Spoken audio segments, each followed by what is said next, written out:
Hello, my kindergarten artists. So today, we're going to start a new drawing. Today, we are going to make a landscape. Well, another landscape. Because we've made several of these. Now remember that in a landscape, we are going to be looking at a picture of land. Now to make this landscape, we're going to use some of our elements of art. Those elements of art are line, shape, color, texture, form, space, value. We are going to use lines, and we're going to use shapes, and we're going to use color, and we're going to create some space because we're going to use a horizon line, and we're also going to use our space because we're going to color the whole entire page. That's right, the whole thing. We're going to do it all. Now, real quick, let's mention this term, horizon line. Say that for me. Horizon line.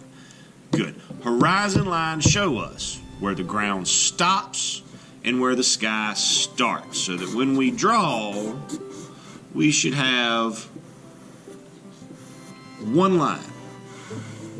This is the right way, this is the wrong way. But we should have one line. And then everything above that line is our sky. And everything under that line is our ground. What we don't ever want to do, we don't ever want to put a line at the bottom and make ground and a line at the top and make sky. We don't ever want to leave this white gap between the ground and the sky because it does not look good and because it does not use all of our space.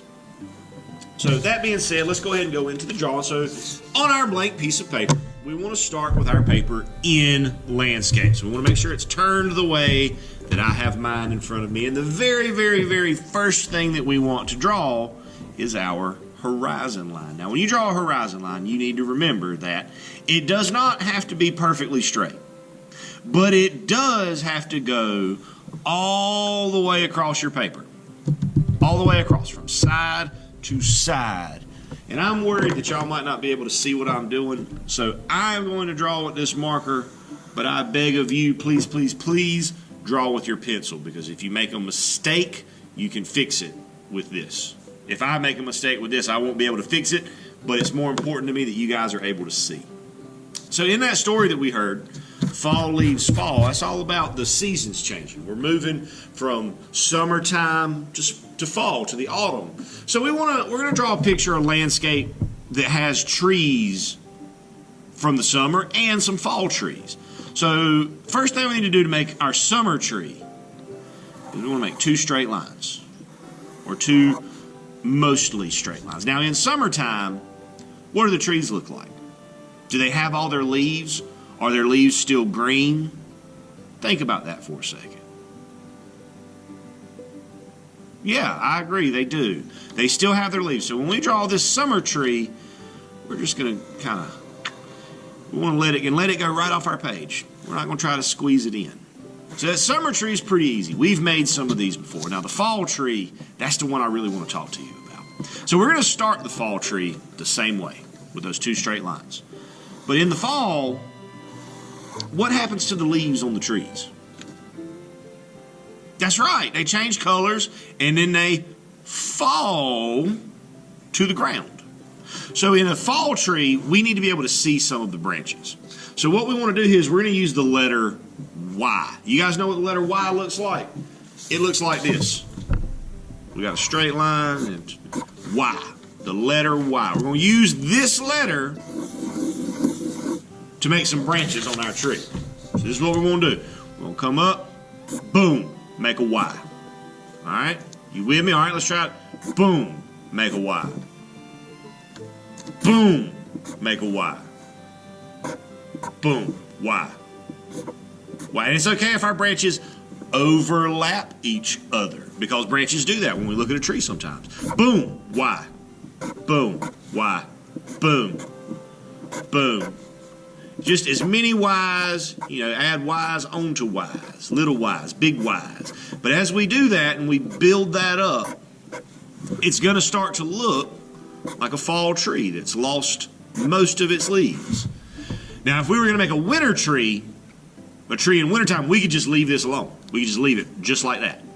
But because it's fall, it's going to have some of its leaves still on it, so we'll come back to that. Now, I think that I want to add, I am just a sucker for mountains, y'all, so I'm going to add some mountains to mine. You can too if you want to, but if you do it, if you choose to do it, this is what I want you to pay attention to. The mountains, the trees overlap the mountains. So when I draw my mountain, when I get to the side of my tree, I stop. I pick up my pencil, I go to the other side. And I get to my other tree and I stop. And then I keep going. And maybe I think I need some clouds in my sky, so I'm going to have some little clouds back here. Just happy little clouds. Just doing cloud stuff. That's all. Just doing cloud stuff. Maybe I think he needs a friend. He doesn't want to be up there by himself. So we'll give him a little friend. Right there. Yeah. That's good. That's good. Now I think I'm pretty happy with my sky. My autumn sky. I think I want something on the ground. So I think what would be something good that I could add to the ground that would be really kind of fall and autumny? Oh, I have an idea.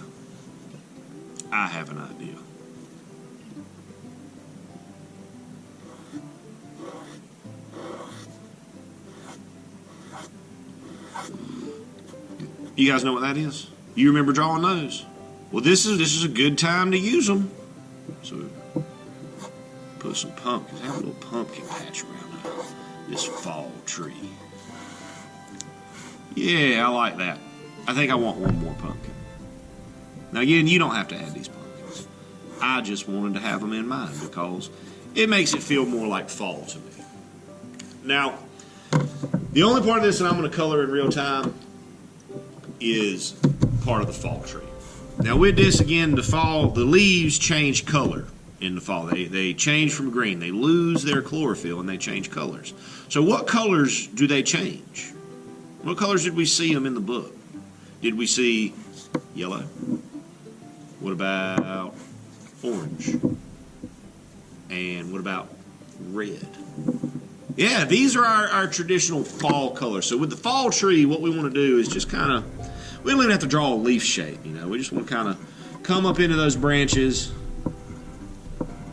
put some, just kind of throw some of those fall colors in there. Yeah, because this tree hasn't quite changed colors yet. This tree has lost a bunch of its leaves. That's just how it goes sometimes.